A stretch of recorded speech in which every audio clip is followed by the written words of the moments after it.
Então, fofuras, é, então a gente vai seguir passeando, né? Nesses... Onde que eu vou levar vocês passear hoje? Hoje eu vou levar vocês para passear lá com a Mama Wallace. A gente teve um retiro, né, semana passada, no fim de semana passado. Não sei quem daqui participou, muitas pessoas participaram daqui, mas eu não sei quem participou. A Lívia, linda. Oi, oi, oi. Oi, Maraísa. Hum, e aí ontem eu estava refazendo uma parte da gravação, porque eu muito da. É uma treta gravar o Zoom com a tradução em português, né? Tem que ter uma pessoa também tem que ser anfitriã, gravando, assistindo em português e gravando. Então eu mesma faço isso, eu pego um computador, boto a conta da minha irmã e eu mesma gravo. Só que eu mesma esqueci de gravar. Esqueci de selecionar o idioma nos primeiros 30 minutos do primeiro dia, assim. Quando eu vi, eu falei, não é possível que eu tô com um computador aqui do meu lado para isso, né? E esqueci. É que eu também, né, bastante coisa, né, para olhar ao mesmo tempo, assim, mas tudo bem, deu certo. Depois aí ontem eu refiz, né? E é uma delícia, né? Ficar de novo, de um jeito ou de outro, revendo, né, o material todo que ele ensinou no fim de semana. E ele deu um ensinamento muito precioso, assim, né? A gente tem um grande mestre tibetano que é o Atisha, né? Que a gente deveria reverenciar mais ele, sabe? Dentro do budismo tibetano. Ele é super reverenciado, mas ele é muito importante para o budismo tibetano. Ele, depois de 300 anos mais ou menos que o Guru Rinpoche tinha ido para lá, botar a ordem na casa no Tibete e estabelecer o budismo como religião do país ali, né? Depois dos 300 anos aquilo tinha afundado já. Assim, tava uma bagunça no Tibete de novo, né? Aí o rei da época pediu ajuda outra vez e trouxeram a Tisha. E o Atisha que botou ordem na casa e restabeleceu a ordem, né, lá. Ele é um mestre muito, muito, muito, muito importante, né? E ele é de uma tradição chamada Kadampa, né, os antigos Kadampa.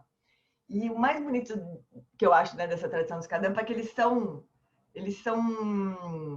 é uma tradição que tem como característica assim, colocar os ensinamentos em prática. Todos têm, né, isso. Mas tem muitas coisas no budismo que são filosofia meio que muito intelectual, assim, né? E os Kadampa, eles tinham essa preocupação de pegar as coisas e colocar em prática. Então, a Atisha fez isso, né? Então, o ensinamento mais conhecido dele é o treinamento da mente em 7 pontos, que é um estudo que a gente fez juntos aqui durante, sei lá, 2 anos, eu acho, que era o budismo com atitude, né? A gente estudou uns 2 anos, eu acho, esse livro. Um pouco porque o livro estava ruim, traduzido tudo esquisito, assim, a gente estava com dificuldade, né? Mas a gente demorou para estudar o livro, é muito lindo, assim, porque é muito coisa prática, né? Mas esse texto que o Lama me ensinou no final de semana, que é uma história incrível também, ele ficou engavetado lá na biblioteca em Potala, no Palácio de Potala, no Tibete, durante 300 anos. Ninguém ensinou, ficou uma coisa guardada, assim, tipo, ninguém nem sabia que aquilo existia. É incrível isso, um negócio assim. E tinha 1000 páginas esses ensinamentos de Atisha, inéditos, vamos dizer assim, né? Uma coisa incrível. Bom, daí o Lama pegou uma série desses, vários desses textos e traduziu para o inglês e agora está ensinando, né? Em relação ao valor promocional, você pode deixar que eu tô. Que bom, né? Que tem um valor promocional. Bom, então é isso. Aí esse texto que o Lama ensinou no final de semana é do Atisha, né? E é sobre sabedoria também, que é. Então, não é exatamente o mesmo tipo de ensinamento que a gente conhece, né, dele, assim, é um texto sobre sabedoria. E o Lama então falou que é um texto de filosofia, mas lembrando sempre que mesmo por mais intelectual que seja, né, o tipo de texto ou de ensinamento filosófico na tradição budista, todos eles têm só um objetivo, né, que é liberar nossa mente do sofrimento. Então, não é filosofia pela filosofia, né? Pelo conhecimento, só por amor ao conhecimento. Tem um objetivo sempre último de liberar, de nos liberar. Mas eu tô te enviando. Eu vou trancar o microfone de todo mundo aqui, depois daí, se vocês quiserem... Quando vocês quiserem abrir, vocês podem abrir, obviamente. Mas então é isso. Aí ele deu esse retiro no final de semana, mas ele começou o retiro com uma fala do Dalai Lama, né? Uma instrução do Dalai Lama, para uma pergunta que foi feita lá da plateia, nos ensinamentos que o Dalai Lama está dando toda semana também. Tá uma festa agora, né? Toda semana tem ensinamento do Dalai Lama. Só que de madrugada, né? Mas toda semana tem Dalai Lama, assim. Nós estamos num momento estranho, né? Horrível por muitos aspectos, maravilhoso por outros, assim, né? Mas, enfim, aí o Dalai Lama, a pergunta foi... a pergunta que um monge fez, ele falou assim, como é que a gente faz, né? Nós, assim, que somos super ocupados e temos muitas coisas para fazer, como é que a gente faz para ter paz, para cultivar a paz da mente? Aí o Dalai Lama, mais ou menos o que o Dalai Lama, não o Dalai Lama, mas o que o Dalai Lama falou, você que não tem tempo, né? Acha que não tem tempo para praticar? Você certamente é a pessoa que mais precisa praticar, né? Porque se a gente não tem tempo, se a gente tem 1000 ocupações, né? Significa que a nossa mente realmente fica perdida nessa turbulência, né? Nessa confusão. Com certeza, né? A gente, com muitas ocupações, chamando a gente para um lado para o outro, a mente não assenta, né? Muito difícil de a mente assentar. Então, com certeza, a gente que se sente assim é quem mais precisa praticar, né? E mais longamente, assim. Aí o Dalai Lama deu uma instrução ali para uma prática que o Alan Wallace ensina como sendo consciência da consciência. Então, pensei a gente falar um pouco dessa prática, da importância dela, assim, e fazer, né? Essa prática juntos. Tava pensando também hoje, amores, se tá bem para vocês, assim, toda vez eu me sinto um pouco na dúvida, assim, de se tá tudo bem para vocês ficar viajando, assim, sabe? Não viajando, né? Mas passeando por um tema, por outro, né? Ou se vocês preferiam ter uma linha, né? Não sei. Eu vou mandar uma enquete para vocês por WhatsApp, no link do WhatsApp, para ver o que vocês pensam da vida, da nossa vida, né? Não da vida, da nossa vida aqui. Mas eu vou mandar esses dias aí, pra também ter mais clareza de como direcionar, né? Mas, então, essa prática de consciência da consciência, ela é uma prática muito importante, né? Se a gente for pensar, todos os ensinamentos budistas sobre meditação, sobre qualquer tema, né? Todos os ensinamentos budistas, eles querem... O propósito final é sempre nos conduzir para o estado natural da mente, né? Para o estado livre da mente, que a gente chama de mente de Buda, tem 400 nomes. Ontem estava lendo um livro, só de sacanagem, parece que o autor pegou todos os nomes que se dá para essa mente livre e botou num parágrafo, né? Um parágrafo desse tamanho, assim, de letrinha pequena, né? Então tem muitos nomes, né? Mas, enfim, é uma mente livre de sofrimento, livre de qualquer tipo de aprisionamento. A mente do Buda, né? Mente livre. Mas a gente tem... Muito bonita essa teoria da mente, né? Na tradição budista. E a gente pode entender que a gente tem 3 dimensões, vamos dizer assim, da consciência, né? Essa nossa consciência mental, que tem muitas habilidades maravilhosas e muitas habilidades maravilhosas. A gente pode pensar assim, que a mente e a consciência mental, que é a mesma coisa, na verdade, né? São só aspectos diferentes, mas que essa mente nossa, que a gente chama de psique, essa mente que a gente leva para os psicólogos arrumarem, né? Essa nossa mente comum, sim, a gente pode imaginar que ela é como se fosse uma caixinha de ferramenta, assim, né? Ela tem uma caixa de ferramenta própria dela, né? Com muitas habilidades, né? E como é a única coisa que a gente tem, a gente acha que é a única coisa que existe, né? Naturalmente. Então, a gente não consegue imaginar uma mente que não faça o que a nossa mente faz, né? Ou que faça outras coisas que a nossa mente não faz, né? É a única coisa que a gente tem, então a gente acha que é isso, né? A gente não consegue imaginar alguma coisa diferente. Mas essa mente, por mais maravilhosa que essa nossa mente humana seja, né? Ela é a raiz do sofrimento também, né? Tudo que diz respeito ao sofrimento está nessa mente também. A forma como ela opera, como ela se perturba, né? Não é exatamente a raiz, mas ela floresce, né? É onde o sofrimento todo floresce, onde a gente fica sendo arrastado para um lado para o outro e sofrendo, né? Onde surgem todas as aflições da mente. Daí, quando a gente pratica os ensinamentos sobre shamatha, e essa mente vai começando a assentar, vai começando a se... Como o Lama disse nesse retiro, ele começou a falar isso, ele nunca tinha falado assim, a mente começa a ser destilada, né? Você começa a destilar, tirar tudo que é impureza da mente, sobre a mente destilada, ele falava, consciência destilada. Então, vamos supor que a gente consiga se descolar de tudo que nos faz sofrer, né?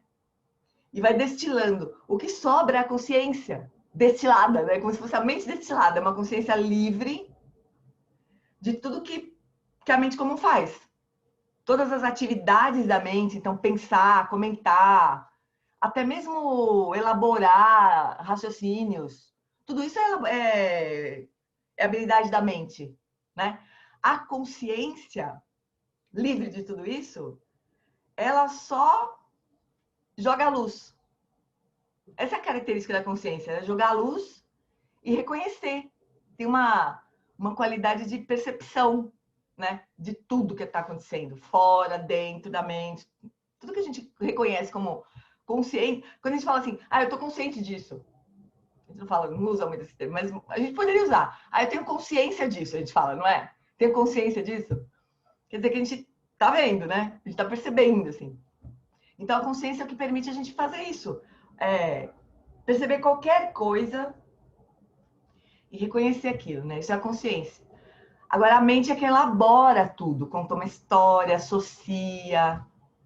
E nessa coisa maravilhosa de elaboração conceitual, vai de brinde todo tipo de sofrimento, né? Vai tudo de brinde, assim, faz parte. O Lama fala que o sofrimento ele pega carona na elaboração conceitual. Se não tiver elaboração conceitual, não tem sofrimento. Então, pensa nisso. Uma mente que fica o tempo inteiro, né? Nesse emaranhado de conceitos, né? Ele fala que o sofrimento é como se fosse um parasita. E o hospedeiro é a elaboração conceitual. São os conceitos. E a gente tem conceitos mais simples e mais elaborados, né? Mas são conceitos. Tudo que a nossa mente faz é isso. É conceitual. A nossa mente é puramente conceitual, né? Então, todos os ensinamentos do Buda são para a gente transcender essa mente. Que a gente acha que é a única que a gente tem, né, ué? Como assim? Vou transcender para onde? Vou fazer o que exatamente, né? Se eu transcender essa mente. Então, não é um caminho simples, né? Porque a gente vai... É como se a nossa mente e todos os ensinamentos, todo tipo de raciocínio, tudo, né? Tudo que a gente tem em termos de mente, fosse um barco, né? E vamos supor que a gente está na terra do samsara, do sofrimento, né? A terra do nirvana, da iluminação, é lá do outro lado de um riozão, assim, né? Então a gente vai pegar esse barco, que é a nossa mente comum, junto com os ensinamentos, para atravessar esse rio para chegar do outro lado. A hora que a gente chegar do outro lado, a gente não precisa mais do barco, né? Como é que a gente vai se conformar de largar o barco? Que é tudo que a gente acha que tem. A gente tem uma identificação extrema com a nossa mente. Então a gente não consegue nem imaginar o que é. Bom, eu não consigo nem imaginar o que é isso, o que é usar uma outra coisa que não seja a nossa mente, né? Mas obviamente que a gente não vai...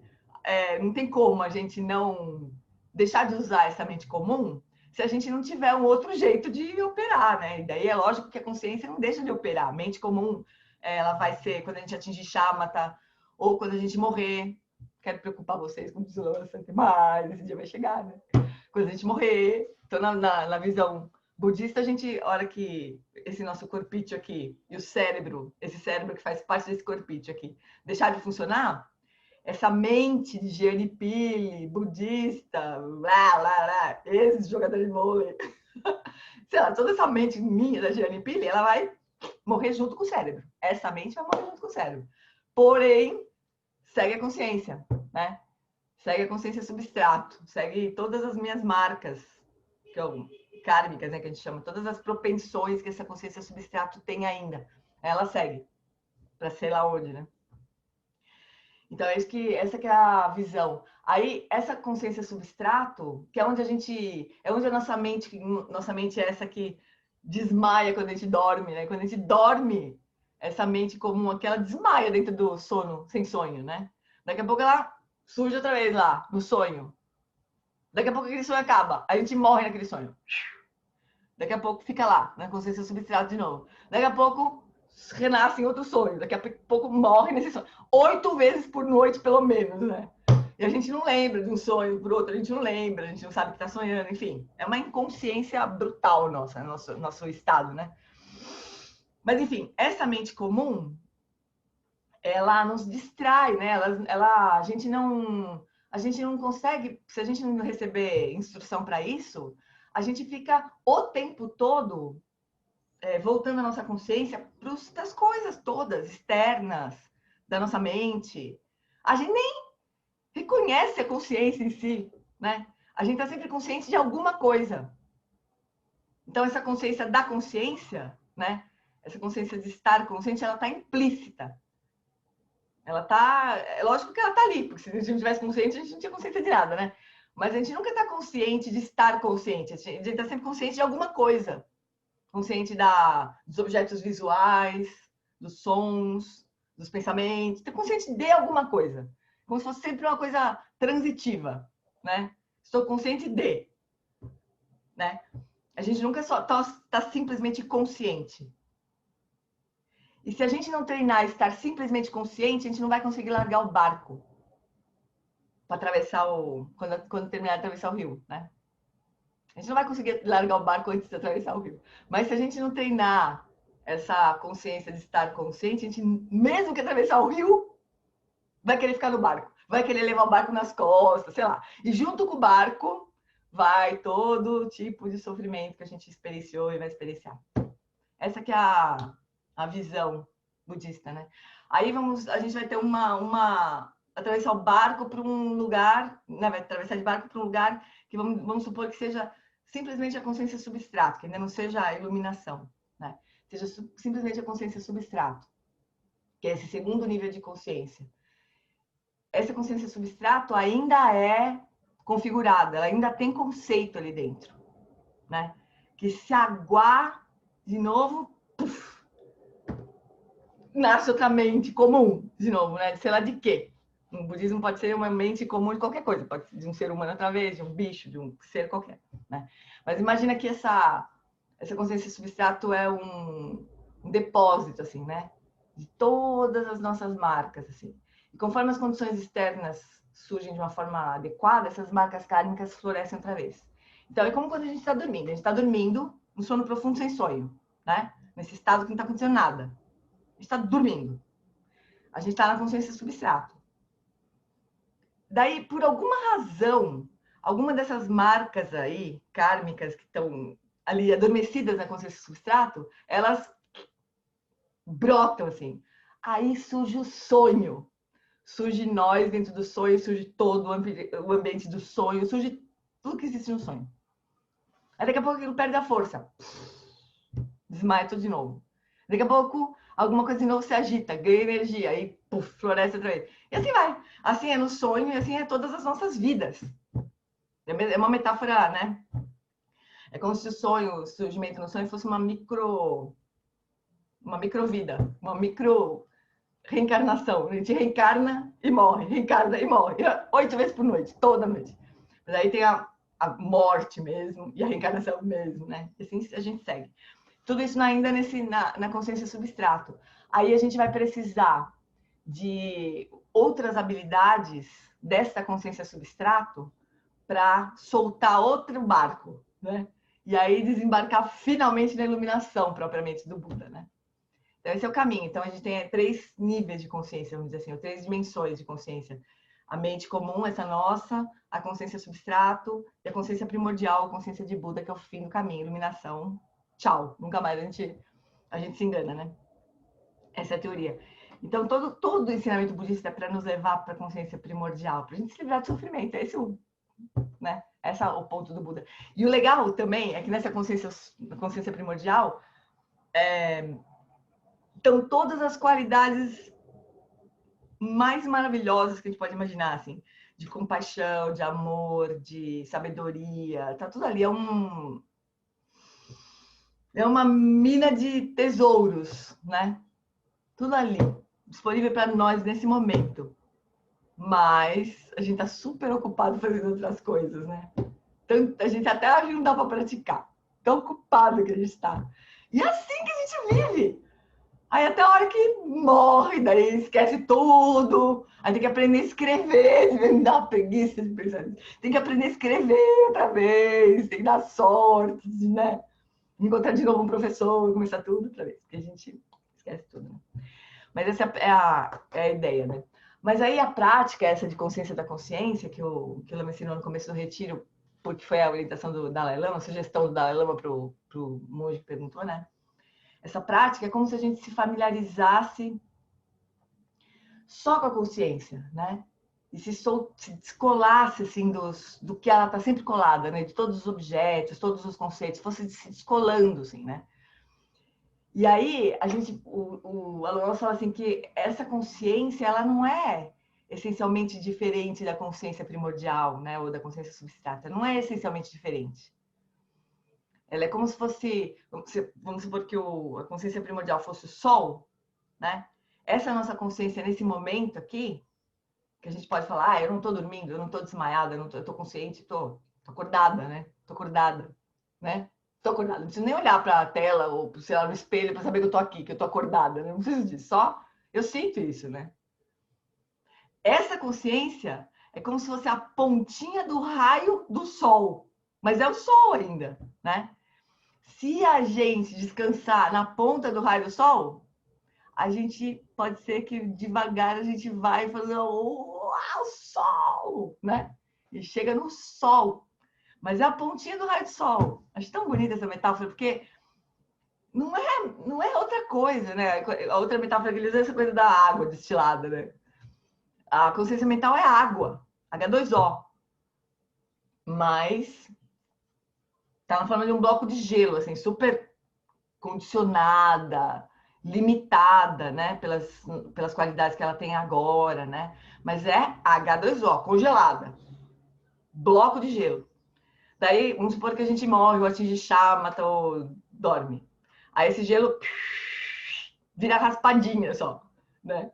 Como se fosse ainda meio configurado, mas menos do que um blocão de gelo, né? Mais maleável, assim. Aí a hora que essa raspadinha dissolve em água, aí a água líquida seria a consciência primordial. Mas é H2O, desde do bloco do iceberg, né? Até a água completamente fluida e tudo mais.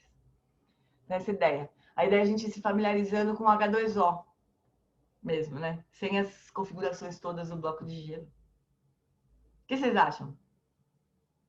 Agora, de novo, por que fazer isso, né? Porque o sofrimento está no bloco de gelo, não está no H2O, está na configuração, né? Pense assim, os ensinamentos budistas eles não têm outra ideia, outro propósito, assim, além de nos livrar do sofrimento. Todo mundo, né? Não é só alguém, todos, né? A única coisa que o Buda quer, né? que o Buda queria, era ensinar, olha, pessoal, vocês estão sofrendo de bobeira, tem um caminho, ó, tá aqui o caminho, vem, vamos aí, ó, isso, depois isso, depois isso. Mas a gente se encanta, né, com a mente, assim, com as maravilhas que a mente é capaz de criar, a gente se encanta. Aí é como se a gente estivesse nesse lugar que é o Sansara, que tem sofrimentos, mas também tem coisas super legais, tem as pessoas que a gente adora, que a gente ama, tem as coisas que a gente adora fazer, né? Tem tudo isso acontecendo ao mesmo tempo. Se fosse só, se a gente enxergasse que o Sansara é só desgraça, os professores não iam ter que ficar convencendo a gente de nada, a gente ia sair correndo do jeito que desce, né? Mas não é só desgraça. Esse é o problema. Tem um monte de coisa legal. Daí a gente fica se divertindo nessas coisas legais. Aí sofre um pouco, mas tudo bem, é a vida é assim mesmo. Sofre um pouco, daí o resto vai um pouco bem. E a gente vai indo, feliz. A gente vai indo bem feliz nesse sansarão, né? Mas Mas tem uma hora que a gente fala, putz, pode ter coisa divertida, mas, gente, é muito sofrimento. Não é possível que seja só isso, né? Aí a gente vai se animando de fazer uma coisa diferente, pegar o barco, pelo menos, né? Começar a olhar para o barco, construir o barco, para ver se aí vai, se afoga um pouco, volta, e traga no barco, fura o barco, a gente volta, e assim vai indo, né? Mas a ideia é que você pega um barcão que vira e desvira. Sabe que uma vez eu tenho uma. Vou falar só essa história rapidinho, depois a gente vai fazer a prática, por fim, né? Uma vez eu conheci o Amir Klink. Eu era gerente de marketing da indústria farmacêutica na minha vida passada, né? Teve uma vez que eu convidei o Amir Klink para dar uma palestra para os clientes, para, sei lá, para quem. Acho que era para cliente, para funcionar, sei lá, numa das empresas que eu trabalhei. E ele contou que, primeiro ele chegou, eu fui conversar com ele antes do encontro com as pessoas, né? Aí ele falou assim: olha, eu tenho que te falar que meu barato não é navegar. Eu falei, como assim? Como assim? Não é navegar? Não, eu não me interesso muito por navegar. Meu barato é construir barco. Cara, que barato, né? E ele tinha umas histórias, assim, ele formava pessoas, assim, que ele pegava da comunidade, ensinava a pessoa, ela virava um super especialista em construção de barco, e a pessoa ia embora, ia procurar outro emprego, a vida dele era essa, daí era construir barco. Aí disse que quando ele foi atravessar o Atlântico, ele primeiro pensava assim, como é que eu vou construir um barco que não vira, né? A gente pensa isso naturalmente, como é que eu vou construir um barco que não vira? Aí ele não conseguia, teve um monte de tentativas que não funcionaram. Aí ele encontrou um cara que, não sei se ele já tinha feito uma parte da travessia, não lembro bem quem era esse cara também. Ele falou assim, não, você tá pensando direito. Você precisa de um barco que vira e desvira, vira e desvira, vira e desvira, porque você vai virar e desviar muitas vezes no caminho. Então não é um barco que não vira, mas é um barco. Ele falou assim, você vai virar e desviar que nem um tarado atravessando. Eu achei uma história tão incrível essa, né? Então é isso, a gente vai achar primeiro um barco que não vira, depois a gente vê que não dá, que é um barco que tem que virar e desvirar rápido, né? Pra gente não se afogar, e assim a gente vai. Um dia a gente vai, né? Mas o ponto é a gente se desencantar, né, dessa situação nossa que pode ser mais ou menos confortável e pegar o barco, né? Que o Buda está lá, muitos mestres, não só o Buda, estão lá oferecendo pra gente, né? Mas aí, deixa eu ver, tem um chat aqui rolando solto que eu não tô nem vendo. Ai, peraí, deixa eu ver. Então, teve umas pessoas falando então, tá bom do jeito que tá, maravilha. Daí a Fabi falou que nesse bloco de gelo a gente fica sólido com o sofrimento, exatamente. Mas é água, gente. Não faz mal que tá sólida, né? É água, igual, não é uma outra coisa. É a mesma consciência, só que ela é toda configurada, né? Toda cheia de coisas que a gente acha que são de verdade. Mas não são água só, né? Enquanto a gente não soltar essa solidez toda que a gente dá para as coisas todas, né? A gente não vai desfrutar do que tem na água pura, né? Livre, que mata a sede das pessoas, né? É só uma metáfora, tem limitações como toda metáfora, mas ela funciona, né? Ela funciona. A ponta do raio de sol acho bonito também. Mas é isso, vamos treinar? Ficar na ponta do raio de sol? Então tá. Vamos lá.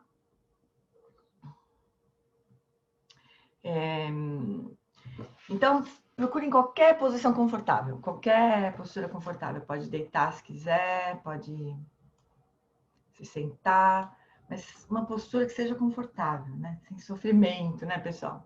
Se a gente está treinando para não sofrer, se a gente não escolhe nenhuma postura que não vai sofrer, chance que a gente tem, né? Então, vamos lá.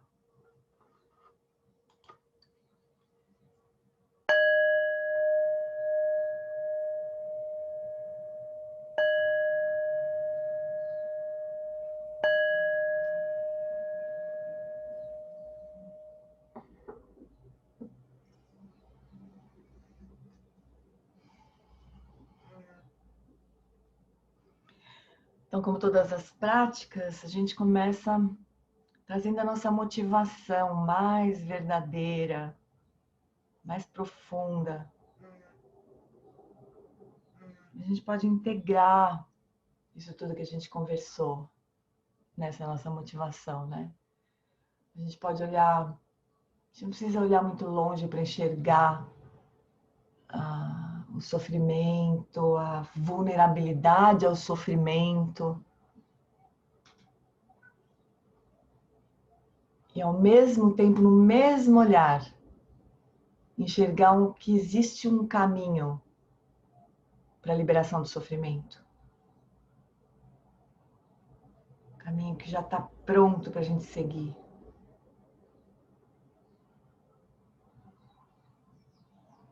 Está pronto para a gente aprender, para poder ensinar para os outros o caminho também. Levar os outros junto com a gente.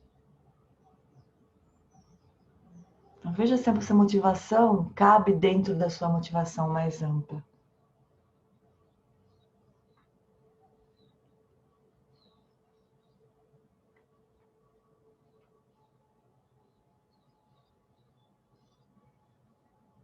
E daí deixa essa motivação permear a sua prática, o seu dia, sua vida.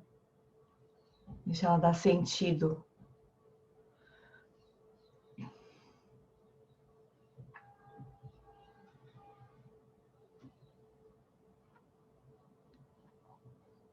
E aí abre um pouquinho os olhos, deixa os olhos abertos, bem relaxados. E nota como a consciência permite, possibilita que a gente perceba todo o mundo à nossa volta. O mundo das imagens, dos sons, das sensações do corpo,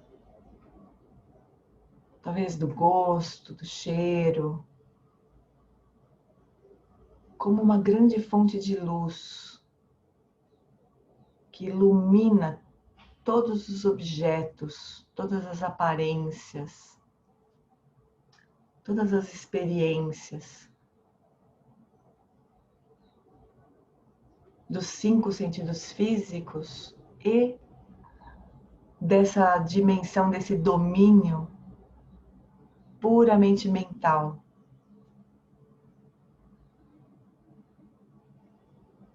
Então, é claro que além das aparências dos 5 sentidos físicos que a consciência ilumina, é claro que ela ilumina também pensamentos, imagens mentais, comentários e todas as atividades da nossa mente comum.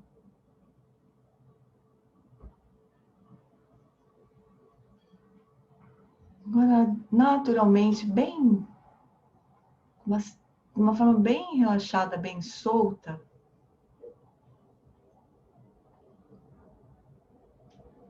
deixa aos poucos a consciência ir iluminando esse domínio da mente. Antes disso, só nota se o seu corpo está relaxado, se ele está bem, se a respiração está livre.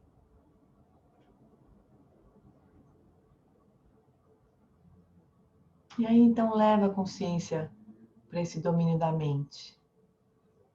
Se retira do corpo, das sensações físicas e deixa a consciência iluminar os conteúdos da mente.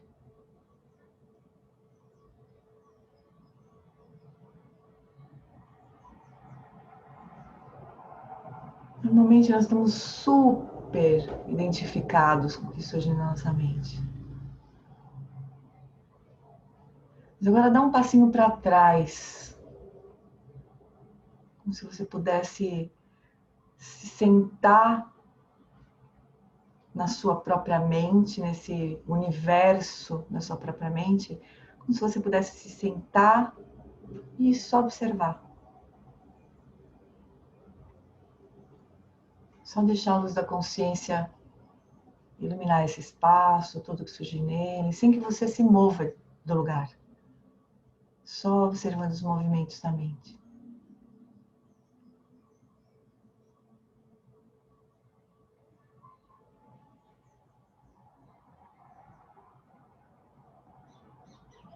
de uma forma bem relaxada, bem solta. Essa prática, antes de mais nada, é um grande descanso. Traz essa qualidade de alívio. Que por fim você pode só descansar.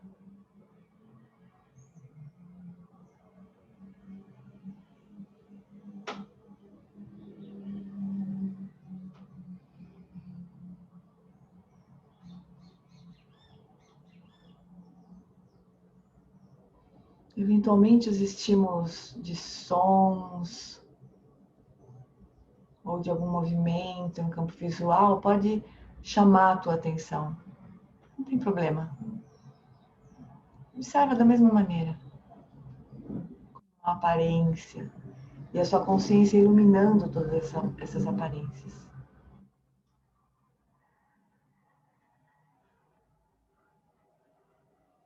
Vai ganhando essa habilidade, cultivando essa habilidade de se soltar.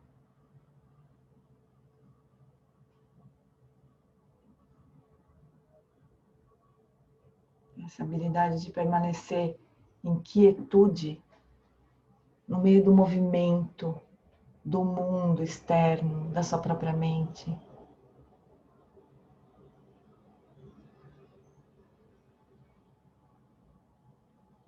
Nota que os pensamentos vêm e vão. Pode ser que alguns deles te arraste, você entre no meio de uma história. Assim que você notar, relaxa outra vez. E volta para esse lugar de quietude.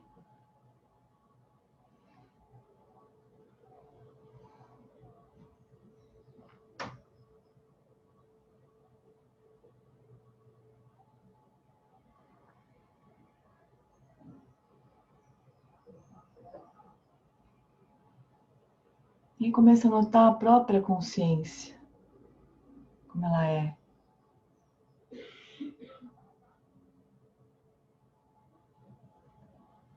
A consciência em si, ela não tem nenhuma construção, não tem nada conceitual, ela é pura luminosidade.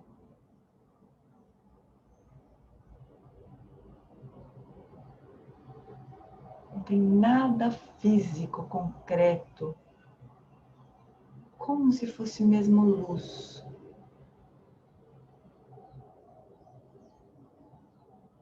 Mas ela não é só luz. Ela é uma luz cognoscente, como diz o Lama.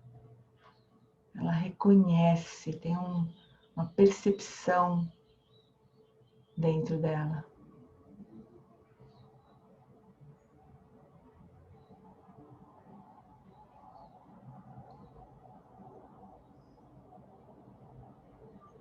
Vai notando essas características da própria consciência.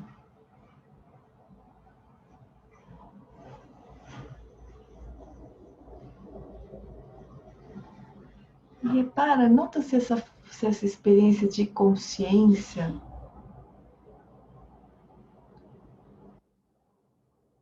para que ela sempre esteve aí. A experiência da consciência puramente, essa consciência destilada. Ela está sempre acontecendo.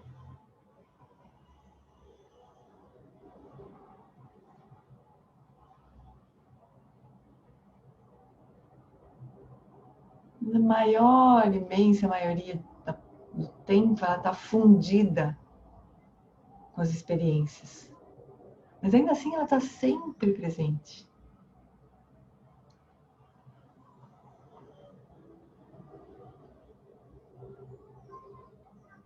Essa consciência é a pontinha do raio de sol.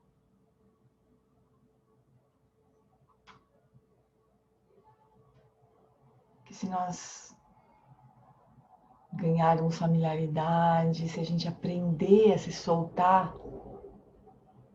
a se livrar dessas fusões da consciência com os objetos que ela ilumina,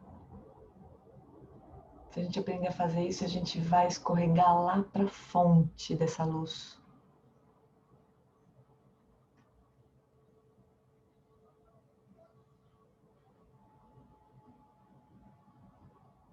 De onde brotam naturalmente todas as qualidades que a gente cultiva com a mente comum. De compaixão, de amor, de sabedoria, de equanimidade, de alegria, de bem-aventurança, de silêncio.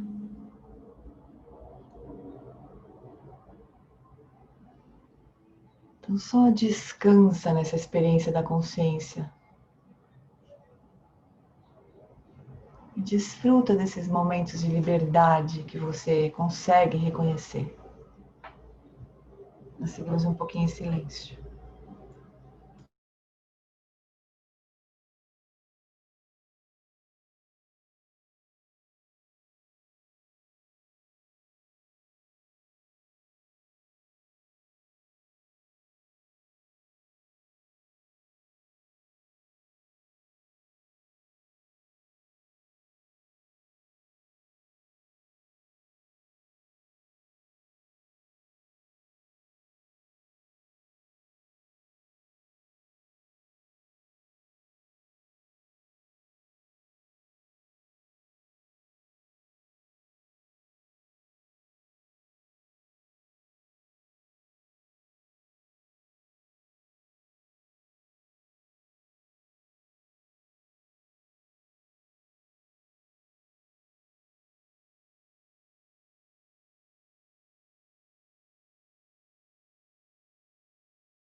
Devagarzinho, abre os olhos, faz algum movimento e vai se preparando para interagir outra vez. Para deixar de novo a consciência reconhecer tudo à sua volta.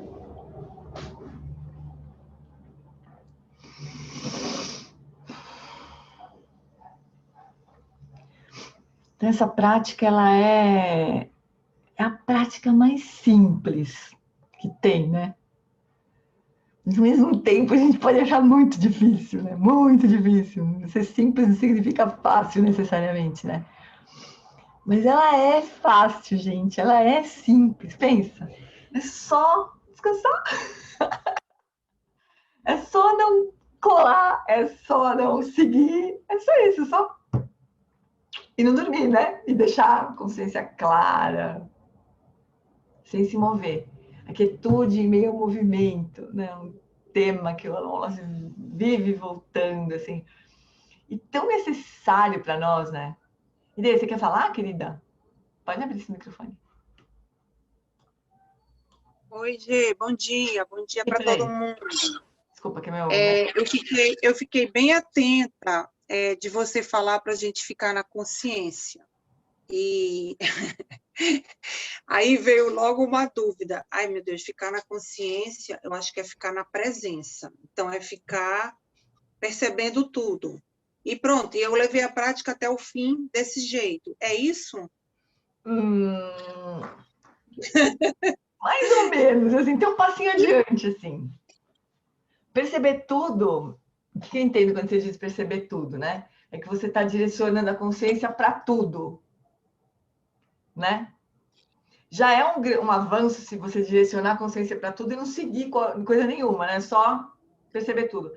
Mas não é isso, é como se você pegasse e percebesse a própria consciência, não sem dirigir para tudo que está em volta dela, ou, né, ou permeando esse espaço todo da consciência, né?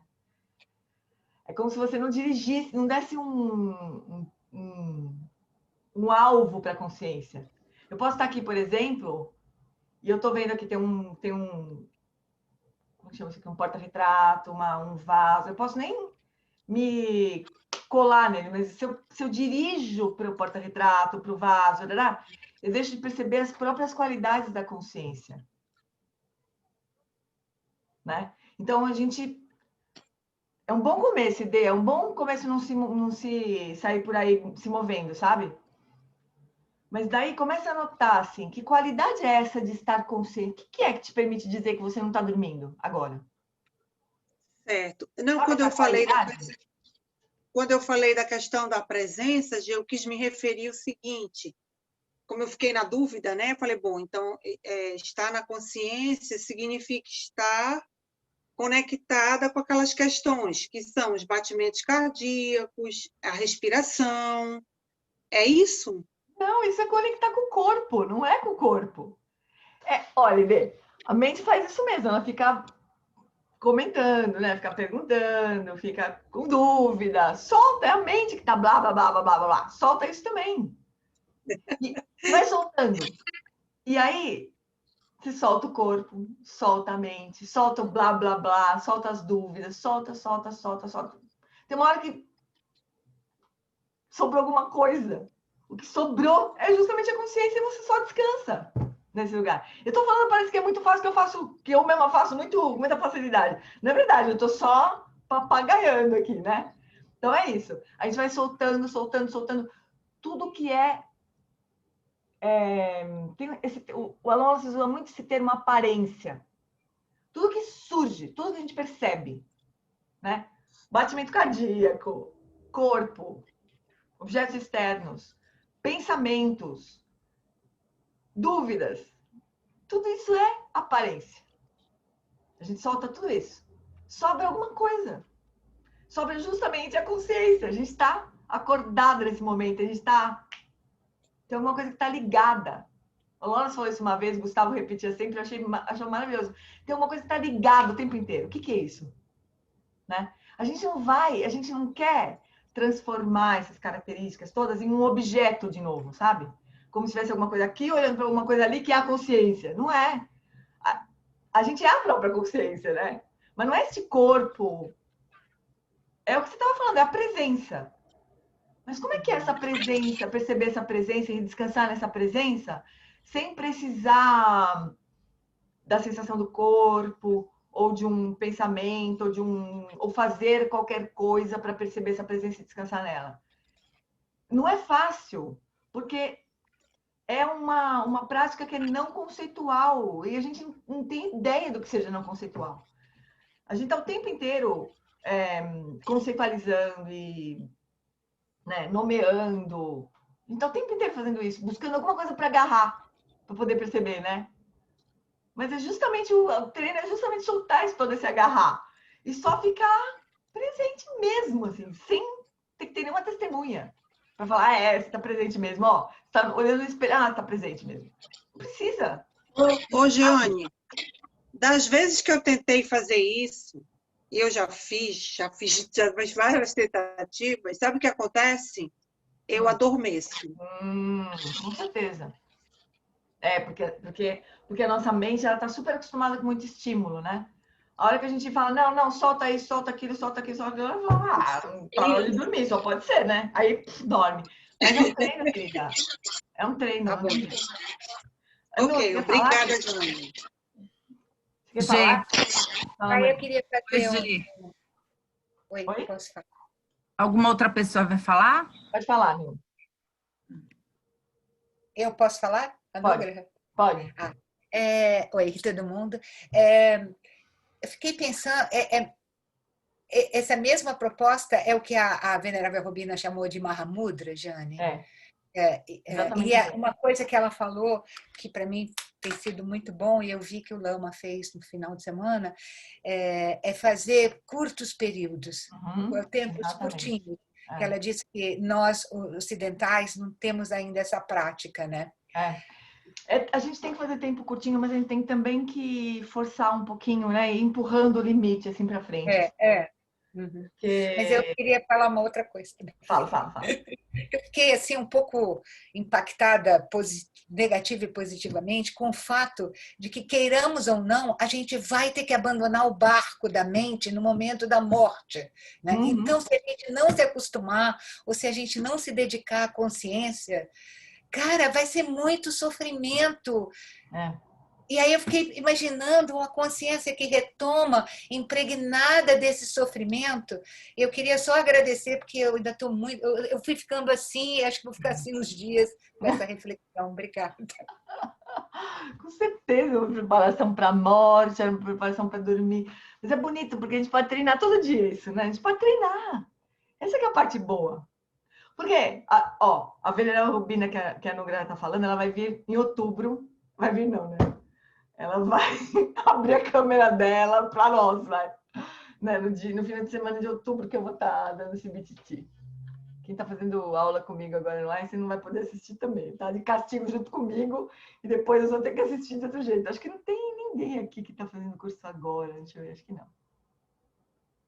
Não consigo enxergar todo mundo. Acho que não. Tem os professores já, tem vários professores aqui formados. Meus amores. Mas ela vai estar dando retiro dia 3 e 4 de outubro, né? Sobre morte. Então, é um tema que a gente não gosta de falar, né? A gente não quer pensar.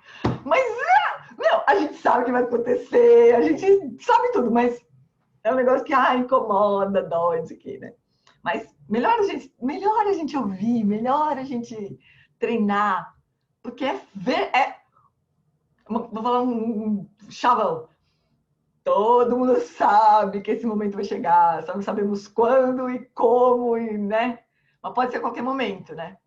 Então, como a Anúgrah estava falando, na visão budista, a consciência segue.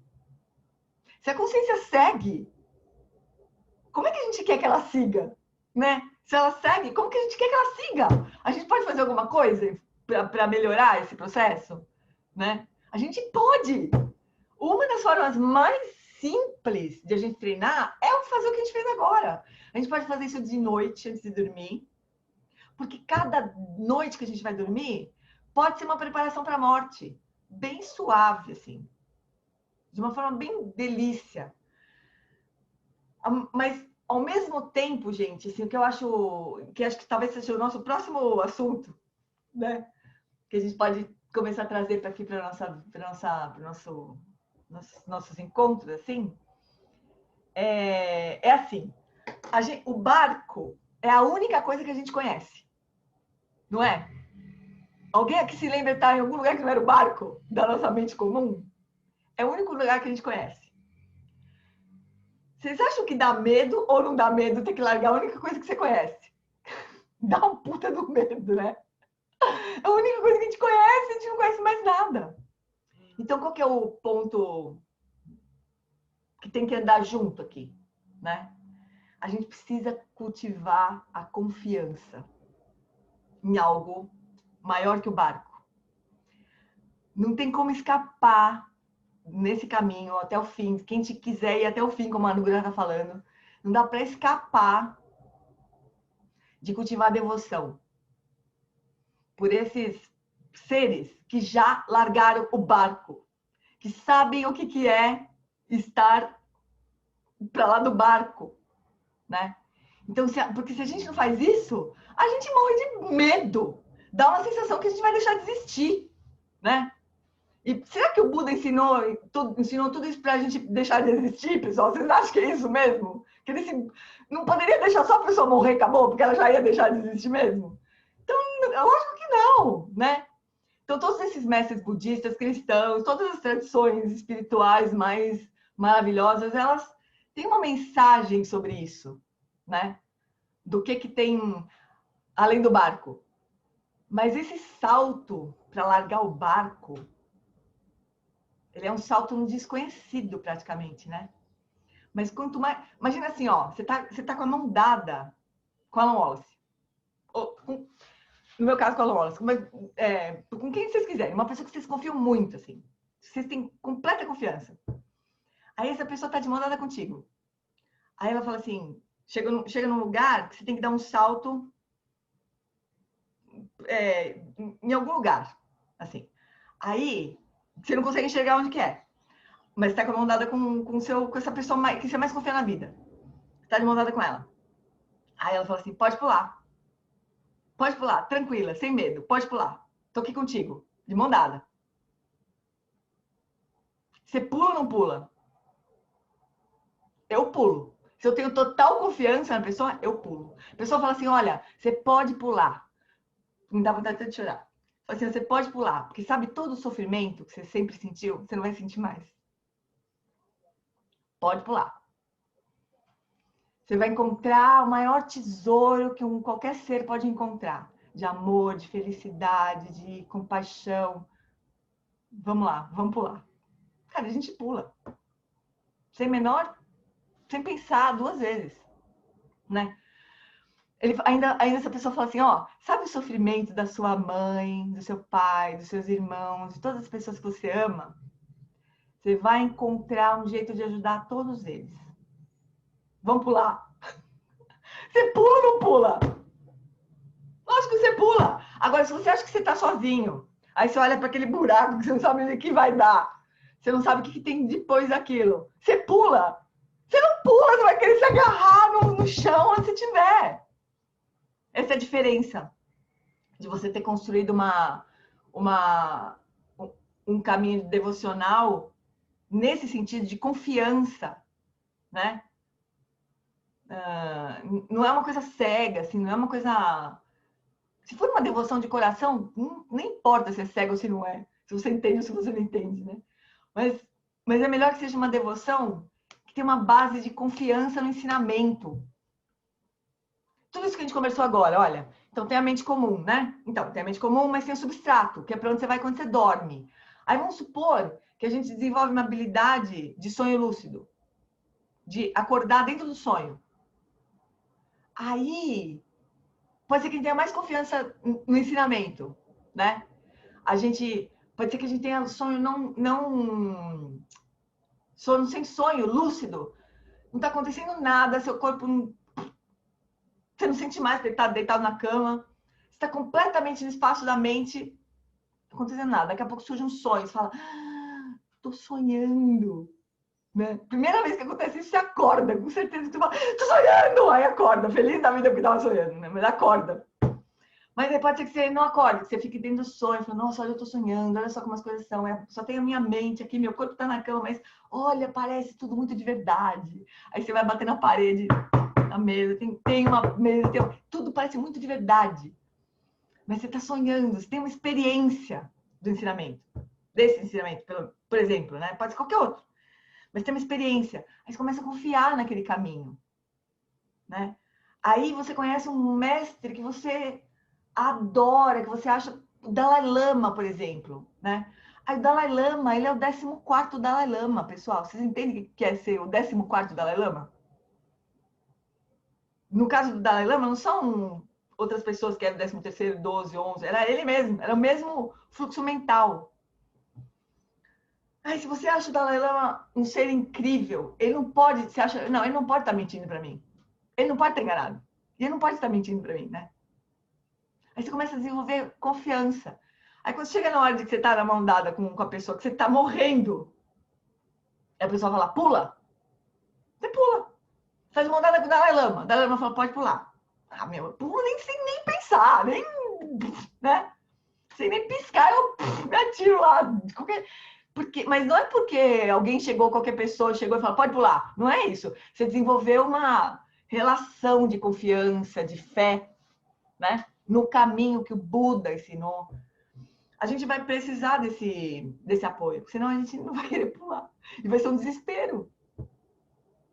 Né? Vai ser um baita desespero. Na morte a gente não tem nem muita opção, a gente vai ter que ir, né? De qualquer jeito. Então, melhor a gente ir com fé, melhor a gente ir com amor, né? Ir por compaixão, assim, né? Ir por, assim, com alívio. Nossa, eu tô me livrando do que eu não sou. Eu não sou o corpo, eu tô me livrando do corpo. Eu não sou essa mente, eu tô me livrando da mente. Eu tô me livrando de tudo que eu não sou. Agora, se a gente não desenvolve isso, a gente se livra. É como se alguém estivesse propondo a gente se livrar do que a gente é. Eu não sou isso. Se eu me livrar disso, eu deixo de existir. Isso é aterrorizante, né? Mas óbvio que não é o caso. Não é o caso, pessoal. Se fosse o caso, por que a gente ia se matar de praticar, de estudar? A gente ia curtir a vida. Que é a única coisa que a gente tem, né? Se fosse esse o caso. Não é isso.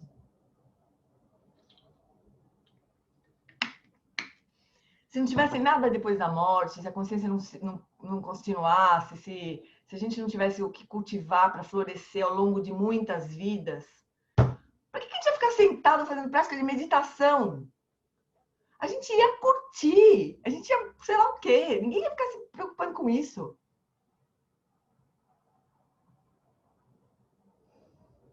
Deixa eu ver o chat aqui, tem um monte de coisa. Ele disse que pode pular, disse que pode pular, exatamente. Nessa hora a gente tá sozinho, por isso que tem que ter prática. A gente não tá sozinho, Ivete, na verdade, né? A gente tá fisicamente sozinho, mas se a gente tem uma conexão de coração com o mestre, a gente não tá sozinho. A Jetsuma, pessoal. Alguém falou da Jetsuma aqui no fim? Deixa eu ver. A Jetsuma fala da morte como uma grande aventura com os olhos brilhando. Então, a Jetsuma, ela conta uma história super engraçada que ela estava na caverna. Engraçada para nós agora, né? Mas na hora não era. Ela estava na caverna, fazendo um retiro 12 anos que ela fez lá, né? Aí, um desses retiros, ela estava na caverna e tinha caído uma nevasca, né? E ela abriu a porta da caverna, que abria para dentro, porque já tinham dado esse toque para ela, né? Tinha uma parede de gelo na porta da caverna. Ela falou, vou morrer. Eu vou morrer. Beleza. O que ela fez? Ela tinha uma conexão... O Alan Wallace conta uma história dela também, super bonita. Ela tinha uma conexão com o lama dela tão poderosa que ela se sentou, ela falou, vou morrer, vou me preparar para morrer. E sentou. Pediu as bênçãos do mestre. Sentou achando que ia morrer, porque, imagina, a caverna estava fechada. Né? Falou, vou morrer aqui sem ar daqui a pouco. Aí ela teve uma visão do mestre e falou assim, cava! Aí ela pegou um negócio com ponta, assim, começou a bater na tal da parede de gelo. E abriu, obviamente, né? Não morreu. Mas ela tinha uma confiança completa. Falei, não, agora eu vou colocar em prática os ensinamentos que meu mestre me deu sobre morte. E pronto, sentou lá e se preparou, né, para morrer. O Alan Wallace falou para ela uma vez, quando ela entrou em retiro, ela estava entrando em retiro, estava se preparando para entrar em retiro, o Alan Wallace foi visitar ela na montanha, imagina, 1400 anos atrás, né? Ele foi com alguém lá visitar a Jetsuma lá no alto da montanha. Porque ele queria ver como é que ela estava se preparando para aquele retiro, uma mulher sozinha na caverna, no meio de uma montanha, no alto, assim, né? Aí ele perguntou para ela, ele falou assim, olha, você vai passar um tempo aqui, uns 4 meses do ano, sem contato com ninguém, porque tá uma neve só, ninguém vai conseguir chegar, você não vai conseguir sair, como é que vai ser? Se você tiver uma dúvida, não é como que vai ser comida, porque isso ela se preparava, né? Mas se você tiver uma dúvida na sua prática, vamos supor que você chegou num trave na sua prática, como é que você vai fazer? Você não pode telefonar, você não pode conversar com ninguém. A Jetsuma, ela falou com a maior naturalidade do mundo, assim, eu rezo e o meu lama vai me explicar o que eu tenho que fazer. Com a mesma naturalidade que a gente fala, eu pego meu celular e ligo para ele. Com a mesma naturalidade, assim, né? Então, essa coisa de estar sozinha é mais ou menos. Se a gente cultiva de verdade essa conexão de coração, a gente não está sozinho. E isso faz muita diferença, né? Essa confiança de não estar sozinho faz muita diferença. A Ana Paula falou assim, fico questionando meus sonhos, passo o dia bem nas práticas com boa energia, mas muitas vezes o sonho não é tão legal. e lembro muito bem da maioria dos meus sonhos. As piedosas que convivem comigo não lembram. As piedosas? Como assim? Não entendi. As pessoas, acho, talvez. Talvez seja o corretor. As pessoas, normalmente, muitas pessoas não lembram dos sonhos, né? Mas, Ana, os sonhos, eles não têm nenhuma importância maior do que o que surge na sua mente durante o dia, assim. As barbaridades que surgem na sua mente durante o dia. Se você observar o que acontece na mente durante o dia, você fala, meu, da onde veio isso? Não é? Às vezes, você tá na meditação, às vezes, você tá lá. Daqui a pouco, sei lá o que aparece. Um amigo teu de infância dançando tango com a sua professora de ginásio. Você fala, cara, de onde que veio isso? Ou uma coisa horrorosa, uma cena muito horrível. Porque a gente está sendo bombardeada por coisas horríveis, pessoal. Não tem problema, sabe? Vai surgir no sonho também. Então, o conteúdo do sonho, dos sonhos comuns, eles não têm importância também, na visão budista. Eles são, como qualquer outro pensamento, como qualquer outra imagem que surge na sua mente, uma fruição de um karma leve, de mente. Alguma coisa que surge na sua mente. Mas a gente não analisa conteúdo de sonho, normalmente no budismo. A menos que seja um sonho que faça parte de um treinamento. Então, por exemplo, se você está fazendo um trabalho de purificação, um retiro de Vajrasattva, umas coisas assim, e surge um sonho de que você está saindo o bicho da sua pele, que você está vomitando, uma coisa assim, é um sinal bom. Olha só uma coisa, é um bom sinal. É um sinal de purificação. Mas ele é um sinal de purificação no contexto de uma prática de purificação. Não é uma coisa assim... Então, a gente normalmente não analisa conteúdo de sonho, a gente não dá bola, a gente não se envolve igual a gente não se envolve com pensamento na prática de meditação. Então, não se preocupa com o conteúdo dos sonhos, Ana. Agora, se você lembra dos sonhos, você tem uma grande chance de fazer uma prática de yoga dos sonhos mesmo, de sonho lúcido. De aprender a acordar no sonho, já que você lembra. Porque o primeiro passo é lembrar. Quem nunca lembra de sonho é mais difícil. Vai precisar treinar a lembrar primeiro. Para depois treinar, ficar lúcido no sonho. Então, tem um livro do Alan Watts que chama... eu que traduzi, esqueci o nome do livro. Dreaming Yourself Awake, no inglês. Despertar no Sonho, o livro. Você pode aprender, tem um monte de dica fácil ali. É fácil de aprender. Para quem lembra dos sonhos, é muito fácil. Então, medo das pessoas morrerem, Fabi? Ou medo das pessoas, dos ladrões?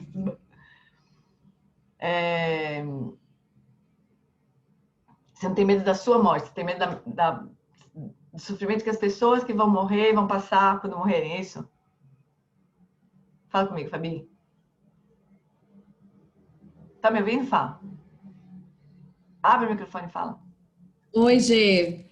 Assim, eu fico com medo do sofrimento que essas pessoas vão sentir, entendeu? E não da morte em si, mas o sofrimento que acaba gerando a dor no corpo, o apego, né, ao corpo, que eu vejo que o apego gera...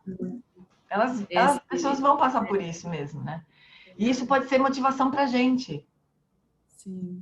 Não é negar, porque é isso que vai acontecer. Pode ser assim, pode ser que não também. Tem pessoas que têm mortes muito favoráveis, assim, né? Muito tranquilas. Sim. Outras sofrem muito, né? Mas é a fruição do caminho delas, né? O que a gente pode fazer é se preparar para ajudar. É isso que a Anugrah estava falando. A gente pode se preparar para isso, né? Para ajudar as pessoas na hora da morte. É a coisa mais bonita do mundo, isso também, né? Então tem muita coisa que a gente pode fazer. Despertar no sonho. Olha a Ivete com o livro na mão ali. Despertar no sonho. Para Ana Paula. Ana, esse livro é uma fofura, assim. Tem muitos... Ele é um bom livro, sabe? Mesmo para quem não quer sonho lúcido, porque ele fala muito de Shamatha de uma forma muito esquemática e tudo mais. Desculpa, fala, Fafá. Não, que eu trabalhei um tempo atendendo pacientes terminais na Santa Casa, quase 4 anos, e aí eu lidava muito com essa questão da morte. Até estudei muito a Elizabeth Kübler-Ross, né, que trabalha sobre a morte e morrer, e eu vejo que o apego, né, que a consciência cria no corpo, nos objetos, que causa esse medo da morte, porque a morte é linda. É você ver o que você vivenciou, você está desperto para a vida, permite que você tenha uma morte bonita, né? E eu confesso assim, a experiência que eu tive muito tempo, alguns anos atrás, é que Eu tinha medo de andar de avião, eu tinha pânico de andar de avião. E aí eu não sabia de onde tinha surgido, porque não era uma coisa sempre foi assim. Eu viajava quando eu era nova com meus pais e tudo bem. E de repente, de um tempo, já grande, adulta, tinha medo. E aí eu descobri que eu tinha medo de morrer e deixar as minhas filhas aí pequenas. Então, assim, o apego traz esse muito sofrimento. Claro. O apego é um dos 3 venenos básicos, né? Apego, ignorância e aversão. É isso. A Núbia está falando que a Venerável Rubina tem dado, e ela vai dar também dia 3 e 4 de outubro instruções sobre isso, né? Sobre morte. Então, pessoal, não é um tema que a gente gosta, que a gente acha, que legal, vamos estudar a morte, uhul! Não é exatamente isso, né? Mas é muito necessário para nós, para as pessoas em volta. Então, 3 e 4 de outubro, Venerável Rubina. Se tem alguém que eu gostaria que estivesse do meu lado na hora que estivesse morrendo, uma das pessoas seria ela, com certeza, né? Porque, tipo, a pessoa vai saber o que fazer, né? Nessa hora, assim. Amores, vamos encerrar? Tá todo mundo tendo que ir embora. Eu também. Oi, Gê. Oi. Só imagina a Robina com aquele jeito dela, né? Aí, se a gente der uma vaciladinha assim, ela vai, pula, tá com você. Ela é brava mesmo, ela tem mas ela é uma braveza. Ela tem uma assertividade. É amorosa, né? É amorosa. É muito interessante. Ela é incrível. Então, não percam, amores. 3 e 4 de outubro. Fala o site, Anu. Chihuahua. Eu vou botar aqui. Chihuahua.org?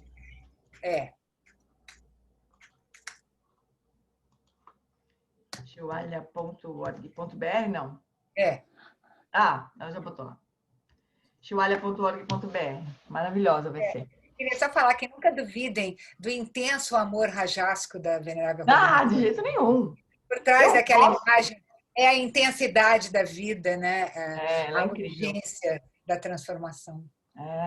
Exatamente, a urgência, né? Ela não quer que a gente perca tempo com... Ela não quer enrolar a gente. Aí, né? Ela fala, oh dear, né? Tira a pessoa da sala quando você estiver morrendo, prepare-se. É porque... Me atrapalha. Que bom. Tenho que ir, obrigada. Então tá bom, amores. Um beijo, desculpa passar tanto do horário hoje aqui. Até semana que vem, então, queridos. Beijos. Obrigada, Gê. Beijo. Tchau, Jeane. Obrigada. Tchau, amores. Obrigada, Gê. Tchau, pessoal. Tchau, bom dia. Boa semana. Bom dia, bom dia. Obrigada. Muito bom. Muito bom. Beijo, Ana. Tchau, beijo.